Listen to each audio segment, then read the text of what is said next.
Bismillahirrahmanirrahim. Assalamualaikum warahmatullahi wabarakatuh. Asyhadu an la ilaha illallah, asyhadu anna Muhammadar Rasulullah. Allahumma sholli ala sayyidina Muhammad wa ala ali sayyidina Muhammad. Kama sholaita ala sayyidina Ibrahim wa ala ali sayyidina Ibrahim fil alamina innaka Hamidum Majid. Sebelumnya kita panjatkan dahulu doa kepada Gusti Allah Kang Agung untuk saudara-saudara kita yang telah memberikan sholawatnya ya, sehingga channel ini dapat dengan setia hadir dalam ruang-ruang diskusi kalian semuanya. Tentu dengan sebuah harapan, insya Allah sholawat itu menjadi catatan langit amal soleh bagi mereka dan keluarganya kelak, dan insya Allah akan terbalaskan dengan balasan yang lebih baik lagi ya. Berikutnya untuk seluruh pewaris terkasihku di mancanegara maupun di dalam negeri, aku ucapkan terima kasih ya. Semoga selalu always dan tidak pernah never. Tetaplah bertumbuh menjadi yang anti skip dan anti download. Bila berkenan silakan saja di share, tapi linknya ya jangan dipotong-potong setelah diunduh ya, dipotong-potong lalu diunggah ulang, jangan. Dan kepada semuanya aku ucapkan terima kasih atas doa-doa baiknya, dan semoga kebaikan doa itu juga tercurahkan untukmu. Kita sebagai saudara sesama muslim ya, saling mendoakan, dan semoga doa kita bagian dari doa-doa yang diijabai.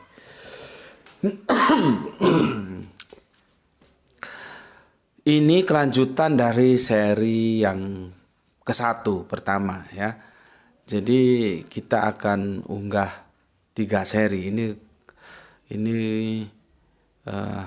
bertepatan dengan kameramen kita Graito lagi libur kan. Ini akhir pekan Ahad ya. Jadi Mampir Ngombe kali ini ada 3 seri ya, 3 seri kajian. Nanti kalau tambah malam jadinya 4.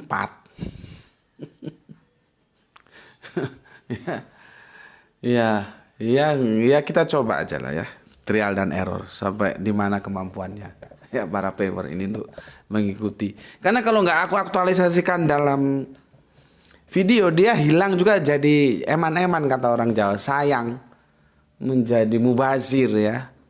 Kan mending aku abadikan dalam bentuk video dan aku bagikan kepada kalian. Sekarang terserah kalian bagaimana untuk mengatur waktunya untuk bisa mengikuti kajiannya ya. Oke. Ini seri yang kedua dari tajuk kita. Yang pertama itu adalah agama itu bukan cek kosong. Ya, aku akan membacakan lagi komen yang masuk dari seri yang kedua kemarin tentang tidak ada kewajiban orang mati untuk beribadah ya. Oke. Pertama, penghobi Borneo Kalimantan. Ya, ini Kang Mas kita ini ya. Dari Samarinda. Nyimak kajian tingkat tinggi, nggak bisa dipahami oleh otak setengah tiang. Top. Salam Isra. Salam Isra juga Kang Mas untukmu bersama keluarga yang ada di Samarinda. Gimana, sudah dapat tempat kerja yang baru atau gimana ya?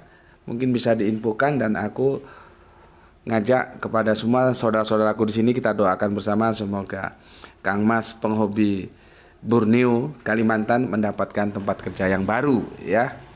Kita sama-sama saudara saling mendoakan ya. Amin amin ya robbal alamin. Terima kasih untuk Kang Mas penghobi Borneo atas otak setengah tiangnya. Jadi bukan hanya bendera ya, otak juga bisa setengah tiang. Kacau kalau setengah tiang.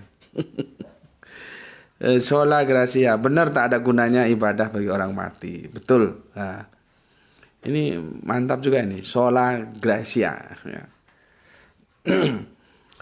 Gracia itu apa ya? Pengampunan ya. Jadi proses pengampunan, maka mereka saudara Kristen kita nyebutnya Sola Gracia ya. Berikutnya Kang Muhammad Bintang Ramadan yang ada di Kemayoran, Jakarta, selalu hadir. Oke, terima kasih. Assalamualaikum Gus. Waalaikumsalam. Izin bertanya dan semoga ada korelasi dengan kajian ini. Oke. Apakah seseorang yang aku jadi geli. Aku bacanya geli.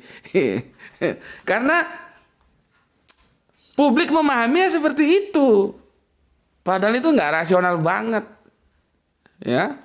Dan aku mengalami itu, nanti aku ceritakan ya, aku baca dulu. Cuman ketika aku kok ada azan ini, aku pernah ngalami ini ya. Begini. Izin bertanya dan semoga ada korelasi dengan kajian ini. Apakah seseorang yang sudah wafat harus diazankan saat di liang kubur? Setahu saya azan adalah panggilan sholat untuk yang masih hidup. Pertanyaan Gus, apakah boleh orang yang sudah kubur lalu diazankan? Terima kasih. Assalamualaikum. Waalaikumsalam. Aku cerita dulu tentang aku ya.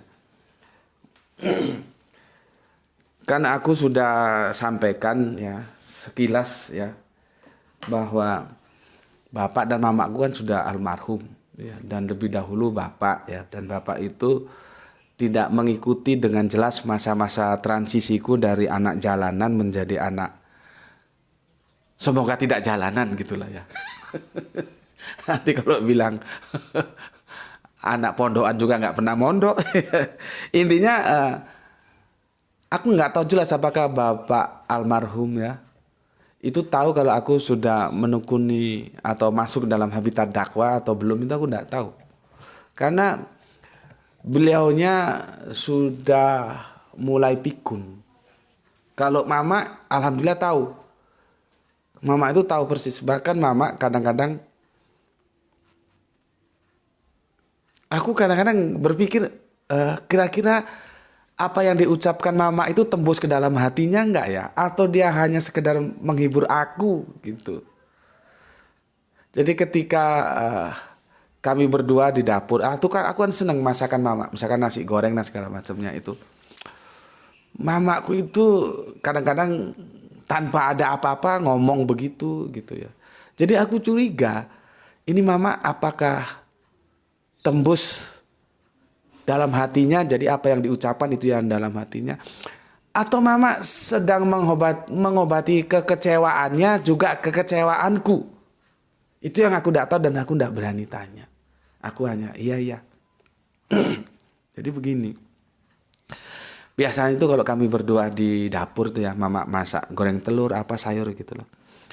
Mama bilang,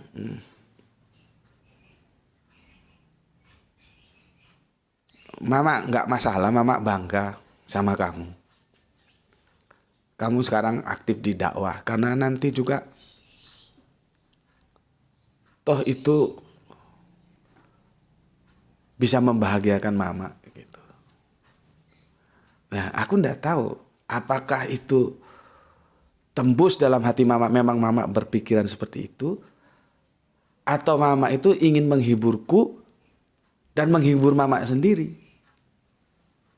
Artinya sebetulnya ada kekecewaan di dalam. Wajar toh ketika sebuah senandung harapan, doa, jadi doa itu senandung harapan, tidak terwujud, kita menjadi kecewa, itu kan manusiawi. Bayangkan berapa waktu yang aku curahkan, berapa rupiah yang dicurahkan bapak dan mama di desa cari duit, menghantarkan aku untuk kuliah di tanah Jawa, itu kan bukan sesuatu yang tidak ada tujuan yang mau dicapai. Tujuannya tentu anakku nanti bisa jadi ini, bisa jadi itu, dan bisa hidupnya sejahtera, bisa membahagiakan orang tuanya. Dan itu tidak tercapai. Makanya aku bilang, aku orang yang tidak suka dihibur. Aku orang yang harus berani menghadapi kenyataan. Maka aku dengan jujur katakan, kalau dibanding teman-temanku, aku gagal. Secara duniawi aku gagal. Seperti channel kita ini kan aku bilang, secara ukuran duniawi channel ini gagal. Tapi alhamdulillah secara keberagamaan, secara akidah, channel ini sukses. Karena berapa banyak orang yang tercerahkan, orang yang mendapat hidayah lewat channel ini. Itu yang ngaku, yang nggak ngaku, kita nggak tahu. Ya. Nah, kemarin aku ketemu temanku, dia bilang aku sudah MPP. Ya alhamdulillah kamu MPP. Ya karena dia MPP, karena dia bekerja. Aku bilang alhamdulillah aku nggak pernah MPP karena aku nggak pernah bekerja. Ya, aku itu dulu ngelamar kemana-mana nggak ada yang berhasil, heran aku. Mungkin mereka nggak tahu punya karyawan pinter ya. nanti dipinteri gitu ya. Kan kata teman kemarin kan ya, ternyata lebih enak jadi orang beruntung jadi orang pintar. Pintar lo nggak beruntung ya susah juga. Ya, kalau temanku karena dia karyawan MPP dan dia menduduki posisi penting di Balikpapan sana ya, di Departemen Lingkungan Hidup ya. Ya tentunya sudah semua rumah, mobil, apa-apa, sudah umroh, sudah haji, anak-anaknya sudah kuliah. Ya secara duniawi sukses lah gitu ya. Ya memang itu takdir dia ya sudah. Kalau takdirku seperti ini ya aku jalani aja takdirku. Nah, secara duniawi aku itu harus berani mengatakan dan harus aku gagal. Mamaku membaca itu. Mamaku membaca itu dan berucap seperti itu. Makanya aku tanda tanya. Apakah kira-kira mama ini memang tembus ke dalam hatinya. Nggak apa-apa mama, bangga kamu terjun dalam dakwah. Ya, nggak apa-apa. Toh nanti juga yang dibawa akhirnya kan itu. Gitu. Ketika mama sudah mati gitu ya. Itu ngobrolnya nggak lama, paling 5 menit 10 menit gitu di dapur gitu. Terus aku bilang, iya mak gitu. Aku juga nggak berani nanya. Itu jujur dalam hati mama atau mama kan kecewa juga kalau anaknya tidak seperti yang diharapkan. Seharusnya punya ini, punya itu, punya mobil, punya apa, punya rumah, bisa umroh, bisa haji, bisa membahagiakan orang tua. Kan itu harapan yang manusiawi. Ternyata itu tidak. Maka keluarlah ucapan seperti itu dari almarhum mamaku. Jadi mamaku itu tahu persis. Kalau almarhum bapak tidak, karena beliaunya memasuki masa-masa pikun dulu. Itulah ya. Ketika bapak itu wafat, aku di sana. Ya. Aku di sana dan memang ketika sudah dapat kabar sakit gitu ya. Ya sudah aku pulang. Dan aku di sana menunggu sampai bapak meninggal. Begitu juga ketika mama, aku sempat menunggu ke sana. Jadi alhamdulillah dua-duanya aku menyaksikan. Ya. Ketika bapak meninggal dan di rumat ya, kata orang Jawa di rumat ya. Ya sebagaimana syariat kita ya. Sebagai orang Islam ya dimandiin, dikafanin, disolati itu. Terus nanti kan ada pernak-pernik. Itu mereka sepertinya masyarakat desa itu sepertinya membaca dan tahu siapa aku. Mereka mesti izin ke aku. Ya, pada waktu itu aku masih ingat. Jadi ini kerandanya, Mas ini boleh nggak dikasih bunga? Oh boleh silakan dikasih bunga. Terus dikasih bunga, bunga melati, bunga apa? Kan yang dironce kata orang Jawa itu ya. Jadi terus ada apa gitu aku lupa ya. Mesti izin ke aku. Aku juga nggak tahu. Meskipun aku nggak pernah mengatakan, sepertinya mereka membaca bahwa ini anaknya ini lain dari yang lain ini atau begitu atau gimana nggak tahu lah. Tetapi setiap apa yang mau mereka lakukan yang itu bersentuhan dengan budaya, mereka harus izin aku. Nggak tahu siapa yang nyuruh. Ini boleh nggak mas? Oh boleh, ini boleh. Oh boleh. Gitu. Nah. Tibalah saatnya ketika mau dibawa ke pemakaman. Maka dari itu aku langsung telepon sama guru Al-Quranku. Pada waktu itu almarhum Gus Husnul Hadi, semoga Allah merahmati tidur panjangnya. Gus, gimana ini Gus? Nanti diadani enggak? Nah, aku disarankan enggak usah diadanin. Terus gimana Gus? Ini aku berhadapan dengan masyarakat loh Gus. Ini semua Bapak ini kan sesepuh Gus. Semua masyarakat desa ini tumplek jadi satu. Ya enggak apa-apa sekalian kamu dakwah. Oh ya sudah kalau begitu. Ya sudah kalau begitu. Ya, pas bandrol sudah siap sudah berangkatlah ke makam. Ketika berangkat di makam dan sudah ditaruh di dalam liang lahat ya. Nah, ketika mau adzan itu aku stop. Aku tidak izinkan adzan. Tolong nggak usah diadanin. Nah, justru waktu antara adzan dan nanti tanah dihuruk itu aku bacakan kisah tentang sahabat bagaimana gelapnya alam kubur. Tapi kisah itu panjang, nanti aja kapan-kapan kalau memang tertarik bisa kita diskusikan. Ya. Jadi ketika almarhum bapak dimakamkan, itu tidak ada adzan karena aku tidak izinkan. Dan alhamdulillah ini kan banyak ini karena bapak itu sesepuh di desa, ya banyak yang layat, yang datang, yang takziah itu kan, ya mereka tahu. Tapi ketika alhamdulillah mereka juga semua diem, nggak jadi perdebatan ya. Aku bilang jangan diadankan, nggak diadankan, langsung di makam seperti itu. Jadi kalau tanya sama aku Bintang, diadankan enggak. Karena jawabanmu sudah benar. Adzan itu memanggil orang sholat, bukan untuk orang mati. Mati itu sudah selesai kok disuruh sholat. Ya, jadi jawabanmu sudah benar, tidak disolatkan. Ya, jadi kalau kamu berani lakukan seperti yang aku lakukan. Aku telepon sama guru ngajiku, gimana Gus? Gus Husnul gimana ini? Aku berhadapan dengan publik. Ya nggak apa-apa, sekarang kamu dakwah kan, bahwa nggak benar itu ada orang di makam kok diadzankan. Adzan itu panggilan orang untuk sholat. Ya wes pas bandrol aku tak laksanakan. Dan alhamdulillah masyarakat bisa menerima. Jadi seperti itu. Jadi ya banyak orang salah memahami tentang adzan.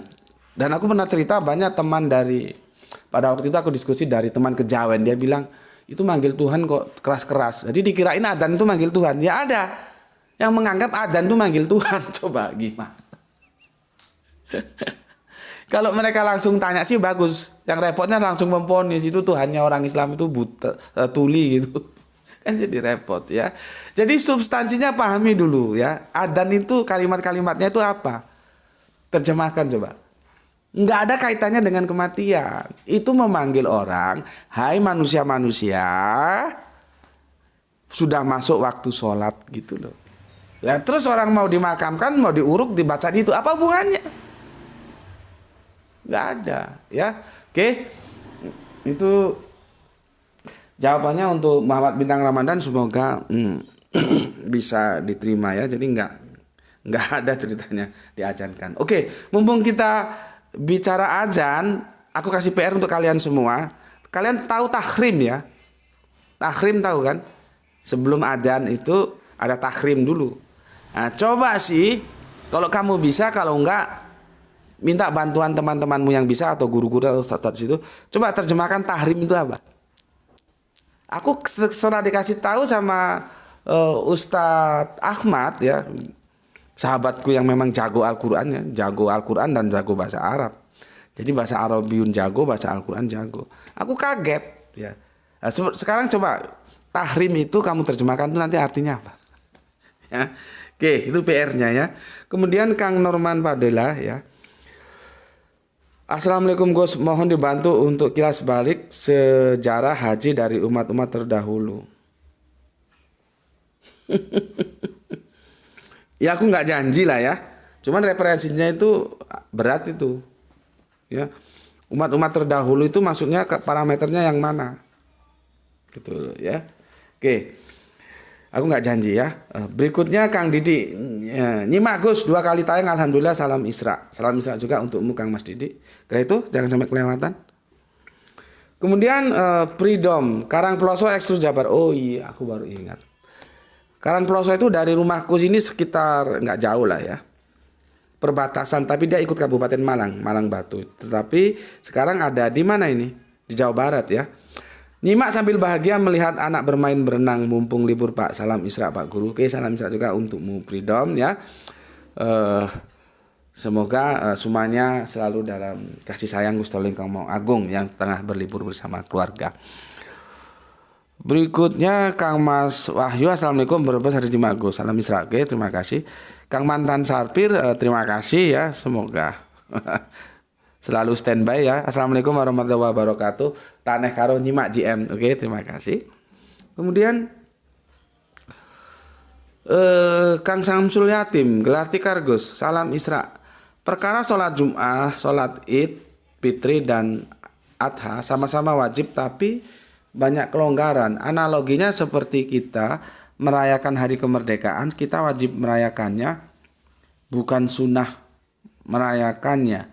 Meski tak bisa dijadikan analogi yang tepat karena merayakan kemerdekaan tak harus semua ikut upacara. Gitu yang saya pelajari dari orang-orang Toriko Gus. Bahkan sholat Jum'ah mudah gugur kewajiban kalau kita lagi mengalami hujan deras. Beda jauh dengan sholat 5 waktu. Orang yang sakit pun tak boleh meninggalkannya. Ini menjadi tambahan lagi ya. Menjadi tambahan lagi ya. Faktor alam hujan deras itu memang aku pernah baca itu Nabi tidak menganjurkan sahabatnya untuk ke masjid untuk sholat Jum'ah. Cuman berikutnya apakah sholat Jum'ahnya langsung tidak dilaksanakan atau sholat Jum'ahnya itu di rumah masing-masing? Nah itu yang aku belum sampai tuntas kesananya. Ya, belum sampai tuntas kesananya. Ya, tapi yang jelas dikasih kemudahan ya sudah jangan berangkat ke masjid pada waktu itu hujan deras. Ya, itu menjadi sebuah bukti bahwa Jumat itu sedikit lebih longgar. Sementara sholat 5 waktu, sholat 5 atau 5 sholat itu tidak. Di sini dikatakan kondisi sakit pun ya tak boleh meninggalkannya. Karena aku sudah bilang selama kesadaran masih ada itu diwajibkan. Dengan cara apa yang kamu bisa. Sampai hal sekecil-kecil mengedipkan mata. Gini. Ya, beda kan? Artinya sesuatu yang beda nggak boleh dong. Dan nggak bisa mengkomparasi. Logika gampangnya begini loh. TV lu rusak. TV lu mereknya S gitu ya. Setelah diperiksa dicek ternyata yang rusak itu IC-nya. Lu beli IC merek yang dipakai TBS itu ke toko elektronik kagak ada. Kagak ada. Karena TV lu ternyata build up. Maka si tukang servisnya akan menasihatkan cari persamaannya. Nanti ngomong kita berangkat ke toko elektronik, Pak saya cari persamaan IC ini ada nggak? Dilihat nilai IC-nya berapa? Oh ada ini kasih. Terus dipasang bisa hidup bisa. Karena apa? Sama dia bisa menggantikan, bisa mengcompare. Perbandingannya sama, nilainya sama, bisa menggantikan karena sama. Kalau nggak sama, kamu pasang asal IC saja, mampus itu TV, kamu kerjain nggak bisa hidup itu. Karena penggantinya itu nggak sama. Artinya dari sini kita tahu yang bisa saling menggantikan ketika mereka equal, sama. Nah, sementara kita tahu ya Jum'ah dan Duhur itu tidak equal. Jum'ah itu banyak kelonggaran-kelonggaran sehingga kita diberikan kelonggaran untuk meninggalkan. Kalau duhur tidak, karena dia bagian dari khomsa sholawatin, 5 sholat ini itu sangat ketat. Nah, sekarang otakmu pakai, bisakah yang longgar itu menggantikan yang ketat? Ya nggak iso no. Gitu, ya. Itu yang rasionalitas paling sederhana itu ya. Oke, terima kasih Kang Mas Samsul Yatim. Berikutnya Kang Herman Natawijaya matur nuwun. Lanjut nyimak seri kedua salam Isra dari Palu. Oke, terima kasih Gispati. Kemudian Bapak kita Ikhwan Tamim Tangerang hadir salam Isra. Oke, terima kasih. Berikutnya di sini ada orang ngamuk-ngamuk tapi gimana ya? Sudahlah nggak usah ditanggapi, nanti ditanggapi juga tetap aja ngamuk-ngamuk. Padahal di sini itu tidak ngurus agama orang. Di sini adalah mengkaji agama-agama karena dia comparative religion. Dan kalau kita ngurus kan kita memaksakan. Ini enggak. Secara akademis, secara uraian-uraian ilmiah begini. Dan kita tidak pernah memaksakan hasil uraian kita kepada orang lain. Bagaimana dia bilang kok ngurusi agama orang. Di sini enggak ngurusi agama orang. Lu mau agama apa juga terserah lu, urusan lu, gue kagak ada urusan. Di sini tempat diskusi, bos. Ya, jangan otak lu yang gila, orang lu ajak gila. Ya, makanya pendidikan itu perlu. Ya, untuk siapa ini? Jupini bin Kinti ini, KPM guru ini ya. Apalagi kamu guru di sini ya. Kok otakmu otak setengah tiang gobloknya? Ya. Di sini itu bukan ngurusi agama orang lain, tidak. Kita mendiskusikan dalam kerangka berpikir ilmiah agama-agama yang ada. Kalau ada Yahudi juga kita diskusikan. Nasrani kita diskusikan. Islam kita diskusikan. Dengan saling hormat. Bukan untuk ngurusi agama orang lain. Dan orang Islam punya alasan untuk itu. Karena apa? Kami menerima semua nabi. Dan kami mengakui keberadaan Yahudi, Nasrani, Milata Abraham kami akui. Gitu. Jadi kalau nggak tahu urusannya, diam dulu, tanya. Jangan langsung menggonggong di sini. Dan apalagi kamu guru, memalukan. Guru seharusnya tahu dong kerangka berpikir akademik. Ya. Ini nggak tahu ini.